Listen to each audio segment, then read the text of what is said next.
এতক্ষণ আমার থাম্বনেল দেখে বুঝতে পারতেছেন যে আমি আজকে কিসের রেসিপি দেখাবো। হ্যাঁ, আমি আজকে পেঁপে দিয়ে পেঁয়াজু বানানোর রেসিপি দেখাবো। তার আগে আমি বলি যে আমার ভিডিওটা দেখছেন, হ্যাঁ আমি আপনাকেই বলছি, আপনি হয়তো আমার চ্যানেলটা সাবস্ক্রাইব করেন নাই, অবশ্যই অবশ্যই আমার চ্যানেলটা সাবস্ক্রাইব করে আসেন। তো যাই হোক, আসসালামু আলাইকুম। আমি এইখানে পেঁপে নিয়ে নিয়েছি, এরকম অর্ধেক একটা পেঁপে নিয়ে নিয়েছি, আর এটাকে আমি গ্রেট করে নিচ্ছি। তো দেখেন আমি এরকমভাবে গ্রেটার দিয়ে গ্রেট করে পানি দিয়ে ধুয়ে চেপে নিয়েছি, পানিগুলো ঝরিয়ে নিয়েছি। তো দেখতে পাচ্ছেন কতটা ঝরঝরা হয়েছে।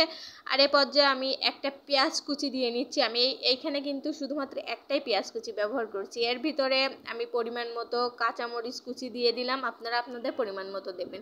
তো এখানে আমি লবণ দিয়ে দিচ্ছি স্বাদ মতো, হলুদের গুঁড়া দিয়ে দিচ্ছি পরিমাণ মতো, আর আমি এখানে দিয়ে দিচ্ছি শুকনো মরিচের গুঁড়া আর জিরে মরিচের গুঁড়া, 1 চামচ রসুন আর 1/2 চামচ আদা বাটা। দেখতে পাচ্ছেন। আর আমি এইখানে ডালের গুঁড়া দিয়ে নিয়েছি। ডালের গুঁড়াটা অপশনাল, আমার কাছে ছিল বলে দিলাম। তো এইখানে আমি দিয়ে দিচ্ছি বেসন, আপনারা চাইলে এখানে আটা দিয়েও করতে পারেন। তো আমি খুব ভালো করে এটাকে হাত দিয়ে মাখিয়ে নিচ্ছি। তো দেখেন আমার মাখানো হয়ে গেছে। আমার মনে হচ্ছে যে পেঁপে থেকে একটু রস বের হচ্ছে, আমার আরও কিছুটা বেসন লাগতে পারে।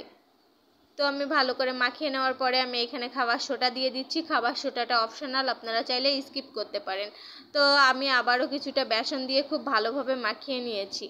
এর কড়ার ওপরে আমি কিছুটা তেল দিয়ে দিচ্ছি। কড়ার ভিতরে তেলটা গরম হওয়ার পরে আমি এরকম করে করে পেঁয়াজগুলো ছেড়ে দিচ্ছি।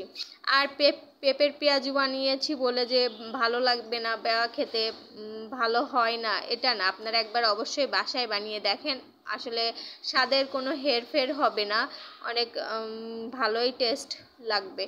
তো যাই হোক, আমি পেঁয়াজগুলো নর্মাল আঁচে আলতো হাতে ভেজে নিচ্ছি, কারণ চুলায় যদি জোরটা আমি বাড়িয়ে দিই তাহলে বাইরে থেকে লাল হয়ে যাবে, ভেতর থেকে পেঁপেটা সিদ্ধ হবে না। তো এই পর্যায়ে আমার পেঁয়াজুটা হয়ে গিয়েছে, আর আমি একটা একটা করে সব কিন্তু উঠিয়ে নেব। তো দেখতে পাচ্ছেন আমি সব পেঁয়াজগুলো উঠিয়ে নিয়েছি, এবার পরিবেশন করে দিচ্ছি।